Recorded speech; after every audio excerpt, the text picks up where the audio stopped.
Hello everyone. এতিয়া মই উপস্থিত আছো অসমৰ YouTube চেনেল ৰং ডিজিটেল মিডিয়া নতুনকৈ চেনেলটো খুলিছে আৰু খুব ভালকৈ তেওঁলোকে আগুৱাই আহিছে গতিকে আপোনালোকে চেনেলটো লাইক শ্বেয়াৰ এণ্ড ছাবস্ক্ৰাইব কৰিব নাপাহৰিব আৰু ওচৰত যে আছে বেল আইকনটো সেইটো দবাবলৈ নাপাহৰিব থেংক ইউ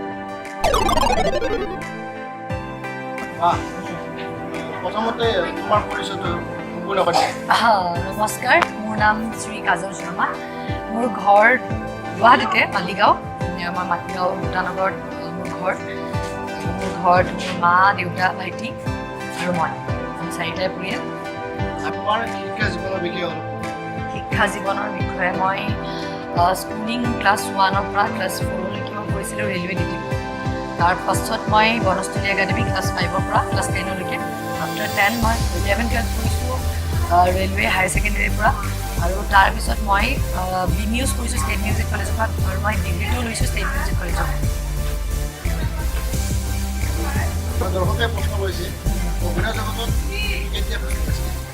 অভিনয় জগতত খোজ মই সৰুৰ পৰাই পেলাইছোঁ বুলি ক'ব পাৰি মানে প্ৰফেশ্যনেলি নহয় মই সৰুৰ পৰাই নাটক কৰোঁ মোৰ পাপাই নাটক কৰিছিলে সৰুৰ পৰাই মই নাটক কৰোঁ তাৰপিছত মোৰ স্পেচিয়েলি ডান্স কৰিছোঁ মই বি নিউজত কৰিছোঁ ডান্সত থাকত গতিকে মই ডান্সাৰ আছিলোঁ তাৰপিছত লাহে লাহে নাটক কৰা কৰিলোঁ নাটকৰ পৰা মডেলিঙত গ'লোঁ মোৰ সদায় লাইনটো চেঞ্জ হৈ থাকে দেই এটা লাইনত মই নাথাকোঁ সদায় মই বহুত বেছি চেঞ্জ হয় গতিকে ডান্স কৰা বি নিউজ কমপ্লিট কৰি মই দুদিনমান মডেলিঙো কৰোঁ তাৰপিছত ফাৰ্ষ্ট মোৰ বাপ্পাদাই ফাৰ্ষ্ট মই প্ৰবাল খাউণ্ডৰ লগত কৰিছোঁ তথাস্তু বুলি জুনাগড় ধাৰাবাহিক তাৰ আগত মই দূৰদৰ্শনৰ কাম কৰিছোঁ অমিতাভ ৰাজখোৱা তেখেতৰ আণ্ডাৰত তেনেকৈ সৰু সুৰাকৈ কৰি কিন্তু প্ৰফেশ্যনেলি ষ্টাৰ্ট কৰিছোঁ মই 2015ৰ লাষ্টত জোনাক চেনেলৰ তথাস্তুখনত এই অভিনয় জগতখনত অহাৰ বাবে তোমাক কোনে বেছিকৈ ছাপোৰ্ট কৰিছে মা বাবা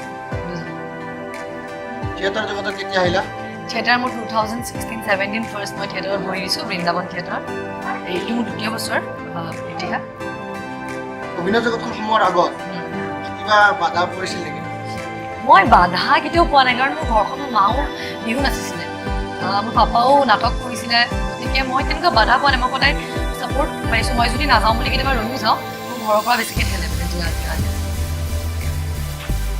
তুমি অসমীয়া চলচ্চিত্ৰ জগতত অভিনেত্ৰী হিচাপে হিন্দী চিনেমা জগতৰ কোনজন অভিনেতা আৰু কোনজন অভিনেত্ৰীক বেছিকৈ ভাল পাওঁ হিন্দী চিনেমা বৰ্তমানৰ মইতো ডেফিনেটলি ৰণবীৰ কাপুৰে ক'ম সঞ্জু কম তাৰপিছত আৰু ইমান ভাল এক্টৰ এজন ত' ৰণবীৰ কাপুৰ আৰু আলিয়া মোৰ ফেভৰেট হয় দীপিকা পাডুকন অসমীয়া সংগীত জগতখনৰ কোনজন গায়ক আৰু কোনজনী গায়িকা অল টাইম ফেভৰেট জুবিন দা সেইটো ক'বই লাগিব তাৰপাছত জুবিন দাটো সকলোৰে ফেভৰেট জুবিন দাৰ প্ৰত্যেকটা গান ভাল লাগে তাৰপাছত পাপন দাৰ ভাল লাগে ৰূপম দাৰ ভাল লাগে আৰু গায়িকা সুবাসনা দেৱ তুমি অভিনয়ৰ উপৰিও কি কৰি ভাল পোৱা অভিনয়ৰ উপৰিও মই ডান্স কৰি ভাল পাওঁ আৰু মই খুব বেছি ফুৰি ভাল পাওঁ যেতিয়া মই টাইম পাওঁ মই ফুৰিবলৈ বিচাৰোঁ অভিনয় জগতৰ কিবা স্মৰণীয় দিন আছে নেকি যিয়ে তোমাৰ হৃদয়ত দাগ পেলাই থৈ গৈছে স্মৰণীয় দিন এতিয়াও মই অভিনয় জগতত ষ্ট্ৰাগলে কৰি আছোঁ এতিয়াও মই মানে হেৰি হোৱা নাই মানে ষ্ট্ৰাগলে কৰি আছোঁ বৰ্তমান গতিকে তেনেকুৱা বহুত মুমেণ্ট আছে য'ত মোৰ কাৰণে ভাল প্ৰথম যেতিয়া মই বৃন্দাবন থিয়েটাৰ ফাৰ্ষ্ট আহিছিলোঁ সেইটো মোৰ দুখ লগা এটা মুমেণ্ট হয় আমি বৃন্দাবন থিয়েটাৰত যেতিয়া নাটক কৰি আছিলোঁ সেইখিনি সময়ত আমাৰ বিৰাজ দা আমাৰ লগত বিৰাজ বল্লভ বহুত ছিনিয়ৰ এক্টৰ তেখেত আমাৰ লগত আছিলে আৰু তেখেতে হঠাৎ তেখেত ঢুকাই গৈছিলে আমাৰ লগত নাটক কৰি থকা সময়ত ত' সেইটো মোৰ সকলোতকৈ দুখ লগা দিন আৰু মানে অভিনয় জগতত থকাৰ ভিতৰত তুমি সৰুতে খেল খেলিছিলা কি খেল খেলি ভাল পাইছিলা মই খেলটো বহুত খেলিছিলোঁ কিন্তু মই সদায় জিকিছিলোঁ ৰানিং ৰেচ দৌৰাত খুব ভাল প্ৰেম হৈছে নে কেতিয়াবা ডেফিনেটলি প্ৰেমটো চবৰে সেইটো আৰু প্ৰেম তুমি অভিনয়টো মই কৰি আছোঁ অভিনয় মোৰ কাৰণে প্ৰেম মোৰ মা পাপাই মোৰ কাৰণে ইমানখিনি কৰিছে মই মা পাপাক বহুত ভাল পাওঁ সেয়া মোৰ প্ৰেম বিভিন্ন ধৰণত বিভিন্ন সময়ত হৈ থাকে এতিয়া বৰ্তমান আছে নেকি প্ৰেমৰ সম্পৰ্কত আছোঁ সেইটো মিছা কৰি লাভ নাই বৰ্তমান মই প্ৰেমৰ সম্পৰ্কত আছোঁ আজি দীঘলীয়া হ'ল বুলি ক'ব পাৰি 2 বছৰ হ'ল বা তুমি ফিটনেছটো কেনেদৰে মেইনটেইন কৰি আছা? এইটো খুব টান কুৱেশ্যন কৰিছা।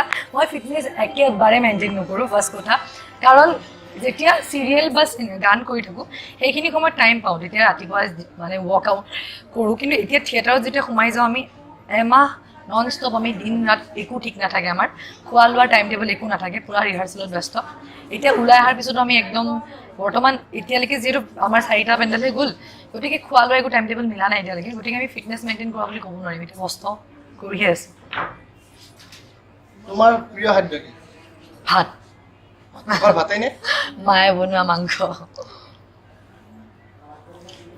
তোমাৰ জীৱনৰ প্ৰথম চিনেমাখনৰ নাম কি, য'ত নেকি প্ৰথমবাৰৰ বাবে অভিনয় কৰিব? একদম ফাৰ্ষ্ট মই এখন চিনেমা কৰিছিলোঁ, দুৰ্ভাগ্যক্ৰমে চিনেমাখন নোলালে।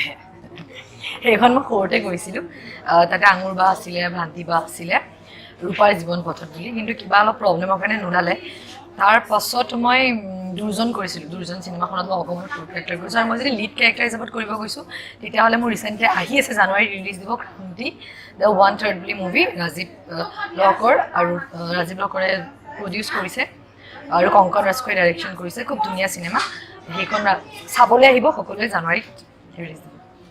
বা এইবছৰৰ নাটক তিনিখনৰ ভিতৰত তোমাৰ আটাইতকৈ ভাল লগা আৰু জনপ্ৰিয় ডাইলগ এফাকি ব্যক্ত কৰিব? ডাইলগ তোমালোকে নাটক চাবানে এতিয়া? নাটক চালে কিন্তু কিছুমান দৰ্শকে নাচাব পাৰে। ভাল লগা ডাইলগ মোৰ যোৱাকালি মহাকালত কওঁ, কিন্তু এতিয়া অৱস্থাটো একেবাৰে বেয়া হৈছে, এতিয়া ক'বই লাগিব নেকি? মানে এতিয়া দৰ্শকে কেতিয়াবা আহিলে, সময়ত আহিলে তেতিয়া প্ৰব্লেম হৈ যাব। মাতটো গৈছে নহয়, এতিয়া চিঞৰিব নোৱাৰোঁ। চিঞৰিব নালাগে।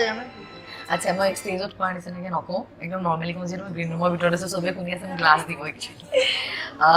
যোৱাকালি মহাকালত মোৰ লাষ্টত যেতিয়া মই মৰিবলৈ যাওঁ, তাৰ আগৰ যোনটো ডাইলগ আছিলে, মই মাক হ'ম, বিয়া নোহোৱাকৈ মই মাক হ'ম, মোৰ পেটত সঁচাকৈ কেঁচুৱা আছে নেকি? মই বাৰু বেয়া ছোৱালী নেকি?